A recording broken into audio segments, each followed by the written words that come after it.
et shalom partout où vous êtes en train de nous suivre. Bonsoir pour ceux qui nous sont avec nous, en train de nous suivre peut-être pendant le temps du soir. Nous voulons aujourd'hui partager la parole avec vous. Nous sommes donc dans notre émission Espace Manaïm. Espace Manaïm aujourd'hui va nous aider, mes bien-aimés, à partager avec vous un enseignement où vous voulez une exhortation sur comment vaincre les crises.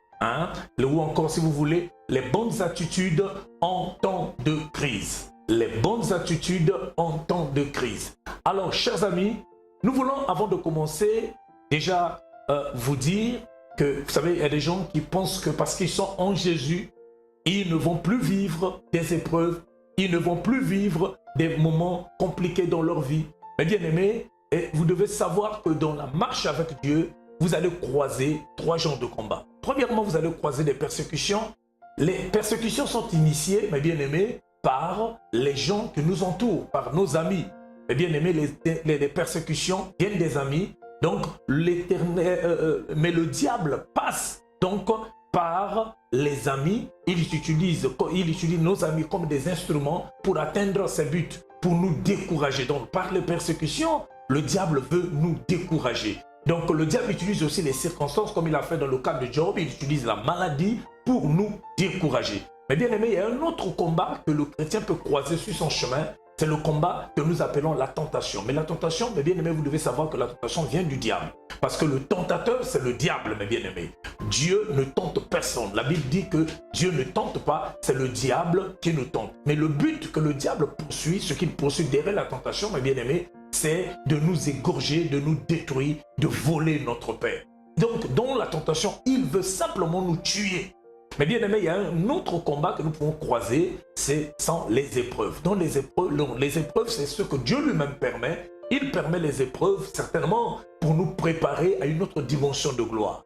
Et nous allons donc parler des crises.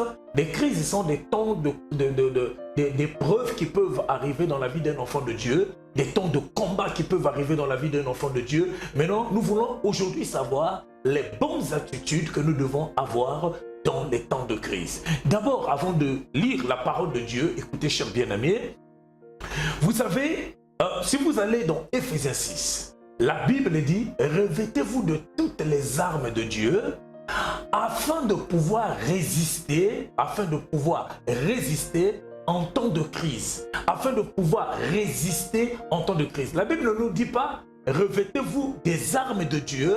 La Bible ne dit pas « Revêtez-vous des armes de Dieu » afin d'éviter les crises, afin d'éviter le combat. Non. Par exemple, si nous allons à la Bible dit « Le malheur atteint souvent le juste ». Le malheur t'atteindra en tant qu'enfant de Dieu. Même si tu es enfant de Dieu, rempli du Saint-Esprit, le malheur pourra un jour t'atteindre. Mais ce que j'aime dans la parole de Dieu, la Bible dit « Le malheur atteint souvent le juste, mais Dieu l'en délivre toujours ». Dieu n'a pas dit qu'il me fera éviter la vallée de l'ombre de la mort. Non, il a dit « Tu passeras par la vallée de l'ombre de la mort, mais je serai avec toi ». Dieu n'a pas dit dans ses promesses qu'il nous fera éviter, mes bien-aimés, le feu. Il a dit, tu passeras par le feu, mais le feu ne te consumera jamais. Dieu ne m'a pas dit que, Rufin, je te ferai éviter les eaux. Mais il a dit, tu passeras par les eaux, mais les eaux ne te submergeront jamais. Vous voyez? Donc, l'épreuve, mes bien-aimés, existe. L'épreuve existe. Les combats, les crises existent dans la marche avec Dieu. Nous pouvons croiser la tentation dans la marche avec Dieu. Nous pouvons croiser les épreuves. Nous pouvons croiser, mes bien-aimés, les persécutions. Alors, laissez-moi vous lire aujourd'hui 1 Samuel 30, verset 1 jusqu'au verset 8. Et c'est dans ce passage que nous allons partager la parole de Dieu. Mais déjà, je veux vous préparer, si nous ne terminons pas notre pensée aujourd'hui, nous pourrons continuer prochainement parce que nous avons juste 15 minutes, mes bien-aimés, d'affectation, 15 minutes d'exhortation avec vous. Je lis 1 Samuel 30. 1 Samuel 30. Verset 1 jusqu'au verset 8. Lorsque David arriva au 3e jour à Tiglag avec ses gens, les Amalécites avaient fait une invasion dans le Midi et à Tiglag. Ils avaient détruit et brûlé Tiglag après avoir fait prisonniers les femmes et tous ceux qui s'y trouvaient, petits et grands, Ils n'avaient tué personne, mais ils avaient tout emmené et s'étaient remis en route. David et ses gens arrivèrent à la ville et voici, elle était brûlée et leurs femmes, leurs fils, leurs filles étaient emmenés captifs. Alors David et le peuple qui était avec lui élevèrent la voix et pleurèrent jusqu'à ce qu'ils n'eussent plus la force de pleurer. Les deux femmes de David avaient été emmenées, Achimoam de Jezreel et Abigail de Carmel, femme de Nabal. David fut dans une grande angoisse car le peuple parlait de le lapider parce que tous avaient de l'amertume dans l'âme, chacun à cause de ses fils et de ses filles. Mais David reprit courage en s'appuyant sur l'Éternel, son Dieu. Il dit au sacrificateur Abiatar, fils d'Achimélec, apporte-moi donc l'éphod. Abiatar apporta l'éphod à David. Et David consulta l'Éternel en disant, poursuivrai-je cette troupe? L'atteindrai-je? L'Éternel lui répondit, poursuis, car tu atteindras et tu délivreras. Chers bien-aimés, nous sommes donc en train de partager avec vous sur ce thème, les bonnes attitudes en temps de crise, en temps d'épreuve, en temps de combat, en temps de persécution. Écoutez, ici, nous sommes en train donc de parler de David. David a fui la colère de Saoul et c'est lorsqu'il a terrassé Saoul, et a terrassé plutôt Goliath. Mais bien aimé, les gens ont chanté pour lui. David a tué 10 000 et Saoul a tué 1000. Et mes bien-aimés, en ce temps, Saoul n'a pas pu supporter l'élévation de David. Et Saoul cherchait maintenant des occasions, des moyens pour tuer David parce qu'il ne voulait pas partager sa gloire avec une autre personne. Alors vous voyez, donc David a fui la colère de Saoul. Et quand il fuit la colère de Saoul, mes bien-aimés, il est allé ici s'établir en fuyant. Il vient ici s'établir dans une ville qu'on appelle Tiglag. Et lorsqu'il arrive à Tiglag, un bon matin, il demande à ses vaillants hommes, parce que David était entouré par des vaillants hommes, des hommes qui croyaient en lui, des hommes de guerre, mes bien-aimés, qui l'accompagnaient, qui croyaient en lui, qui ont cru en lui. Parce que David avait une promesse. Vous savez, Jonathan avait vu même en David l'étoile du roi. Il savait qu'un jour, il devait régner sur Israël. Donc les gens qui l'entouraient savaient que ce type un jour va régner. Et vous voyez, donc les vaillants hommes étaient avec lui. Un jour, ils sont allés dans les balades, arrivés à Tiglag. Ils ont laissé leurs femmes, leurs biens. Ils sont allés dans les balades. Quelque temps après, à leur retour, quand ils rentrent, ils trouvent que tout était détruit, tout était brûlé. On avait tout emporté, richesse, biens, et leurs femmes, leurs enfants étaient emportés. Et quand ils rentrent dans la ville, ici, nous venons de découvrir que les gens étaient en train de pleurer. Tout le monde pleurait parce que tout le monde avait l'amertume dans l'âme. Tout le monde avait perdu sa femme, ses enfants, ses biens. Et, mes bien-aimés, tout le monde était réduit à zéro. La Bible dit ils ont pleuré jusqu'à ce qu'ils n'avaient plus de force de pleurer. Écoutez, chers bien-aimés, vous savez, la vie est compliquée. Ici, nous parlons d'un homme qui a la promesse de Dieu. Tu peux certainement avoir la promesse de Dieu. Tu as reçu des rêves divins, mais certainement tu passes par des moments difficiles et tu ne comprends plus ce qui se passe dans ta vie. Et je veux dire à quelqu'un, vous savez, j'aime souvent réfléchir sur la vie. Vous savez, la vie est une bataille. La vie, c'est comme une jungle. Et que vous le voulez ou non, ce n'est pas seulement le plus riche qui finit par occuper le trône, mais bien aimé, le trône de la gloire. Et plutôt, je voulais dire, ce n'est pas seulement le plus intelligent qui peut finir par posséder le trône, mais bien aimé, d'un PDG. Non, ce n'est pas seulement la plus belle, mais bien aimé, qui finit par posséder le trône du mariage. La vie est compliquée, mes bien-aimés. La vie est compliquée. Et vous savez, pendant que nous sommes en train de parler aujourd'hui, vous savez, je vous informe qu'il y a des gens qui sont en train d'intercéder pour entrer dans le mariage. Et d'autres sont en train d'intercéder aussi pour sortir dans le mariage parce qu'ils ne comprennent plus ce qui se passe dans leur vie, chers bien-aimés.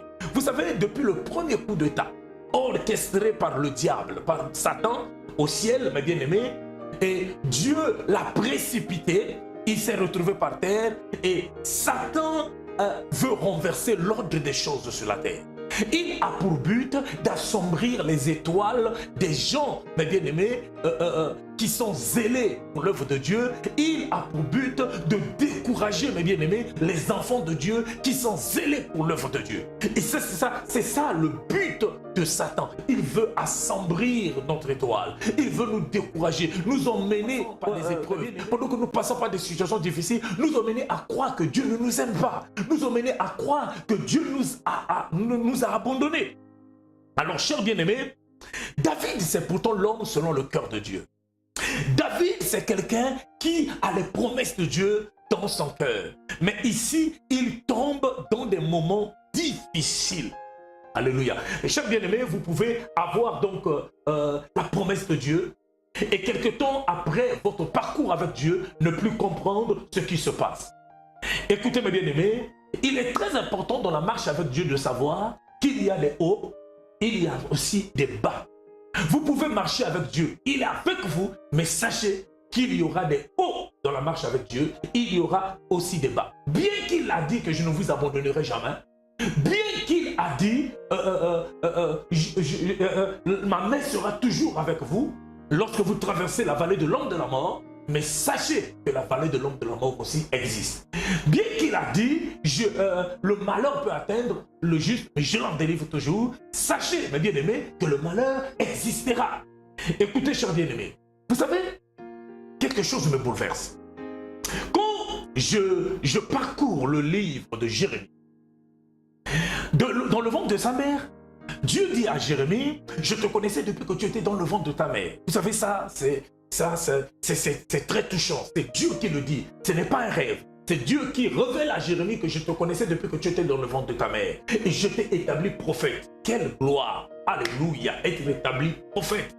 Quelque temps après, ce n'est pas encore un rêve. C'est Dieu qui dit à Jérémie, j'ai formé sur toi des projets de bonheur et non des projets de malheur. Oh, alléluia. Mais bien aimé, ça c'est Dieu qui le dit. Ce n'est pas un rêve, ce n'est pas un pasteur qui me le dit, mais c'est Dieu qui me dit que Rufin, par exemple, j'ai formé sur toi les projets de bonheur. Tu ne connaîtras jamais d'échecs, tu ne connaîtras jamais de problèmes. Mais quelque chose me bouleverse, chers bien-aimés.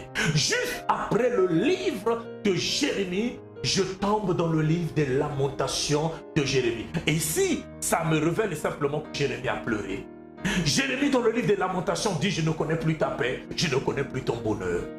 Vous savez bien aimé, ça peut arriver comme ça. Tu as la promesse de Dieu, mais quelques temps après, tu ne comprends plus ce qui se passe. Élie avait la promesse de Dieu, souvenez-vous d'Élie, il avait la promesse de Dieu, mais quelques temps, il a terrassé les prophètes de Baal. Mais un jour, il s'est retrouvé au désert, il a demandé la mort. Alléluia. Élie a demandé la mort. Élie a demandé la mort. Je pense encore à David, mes bien-aimés. Un jour, il a dit, oh, après avoir terrassé Goliath, les femmes ont chanté pour lui. Mes bien-aimés, et il croise des situations difficiles dans son parcours. Il se retrouve au désert. Il dit, si j'avais les ailes de la colombe, je fuirais très loin pour aller me cacher dans le désert. Vous savez, quel que soit le niveau des difficultés, c'est qu'il veut nous introduire, mes bien-aimés, quand Dieu permet des moments de crise, c'est qu'il veut nous introduire dans notre destinée de gloire, dans notre destinée prophétique. Vous savez, j'aime souvent dire que l'accomplissement des rêves divins commence souvent par son contraire. Retenez, l'accomplissement des rêves divins commence souvent par son contraire. Vous vous souvenez? Saoul avait la promesse de la royauté, mais il a commencé par perdre ses ânesses avant d'avoir le trône. Moïse, mes bien-aimés, a connu des moments difficiles, rejeté dans le fleuve, mes bien-aimés, avant de vivre le palais royal.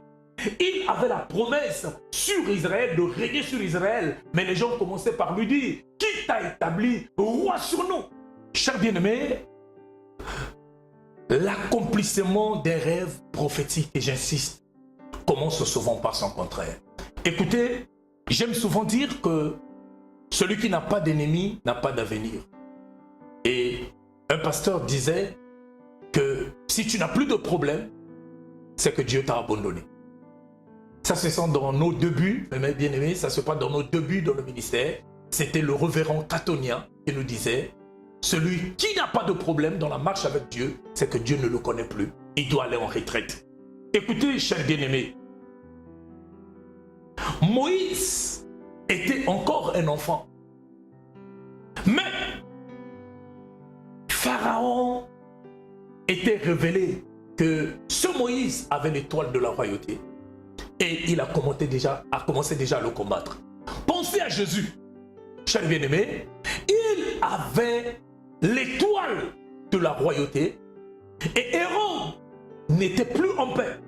Si tu as la chose de Dieu en toi, tu seras persécuté. Si tu as la chose de Dieu en toi, tu seras combattu. Mais écoutez mes bien-aimés, n'évitez jamais les combats. Ce sont des escaliers qui nous introduisent dans notre destinée prophétique. Vous savez, si Pénina n'était pas dans la maison de Anne, Anne ne devait pas avoir ses enfants. Mais bien aimé, si Goliath n'était pas sur le chemin de David, David ne pouvait pas arriver un jour à la royauté. Il ne pouvait pas avoir la renommée. Mais bien aimé, il y a des choses, des circonstances que Dieu lui-même permet pour nous emmener, mais bien aimé, à atteindre notre destinée prophétique. Vous savez, si Aman n'était pas sur le chemin de Mardoché, bien aimé, Mardoché ne pouvait pas être célébré un jour. Il faudrait qu'il y ait Aman sur ton chemin. Il faudrait qu'il y ait une Pénina dans ta maison. Il faudrait qu'il y ait un Goliath dans ta vie. Écoutez, chers bien-aimés, je veux chuter. Vous savez, quand Dieu veut accomplir un rêve, quand il tient à t'emmener dans ta destinée prophétique, et s'il remarque tout autour de toi, il n'y a pas d'ennemis, il est capable de changer même tes amis en ennemis. Alléluia. Je suis en train de dire à quelqu'un, quand Dieu veut t'introduire dans ta destinée prophétique et qu'il remarque tout autour de toi, il n'y a que des amis. Il va les convertir en ennemis. C'est ce qu'il a fait avec Judas. Il a changé Judas en ennemi. C'était l'homme que Jésus lui-même avait choisi. C'est ce qu'il a fait dans la maison de Joseph. Il a changé ses frères en ennemis. C'est comme ça que Dieu agit. Écoutez, bien aimé, pour chuter, la crise manifeste Dieu. Comment il sera Jéhovah Rapha s'il n'y a pas la maladie? Comment il sera Jéhovah Jireh dans ta vie si tu ne connais pas des épreuves, des crises? Comment il sera pour toi le Dieu Tout-Puissant si tu ne connais pas des combats dans ta vie?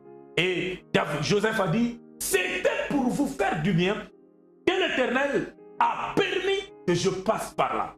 Donc Dieu permet certaines situations simplement pour nous introduire dans notre destinée prophétique.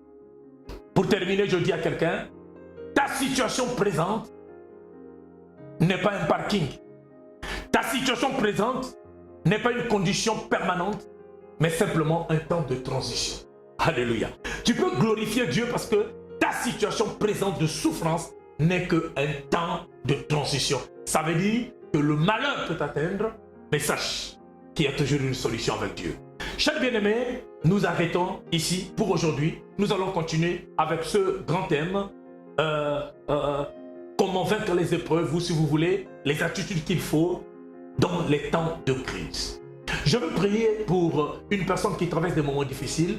Je veux prier que la faveur de Dieu soit sur toi. Père, que ta main soit sur mon frère qui est alité sur le lit de l'hôpital, qui est dans sa maison, qui passe des temps difficiles, d'incompréhension dans son foyer. Je prie, Père éternel, pour ma soeur, pour mon frère, que la faveur de Dieu soit sur lui. Je vous bénis au nom de Jésus. Restez branchés à Espace Manaïm. À suivre dans notre prochain numéro, nous allons continuer sur le même thème. Que Dieu vous bénisse. Bye.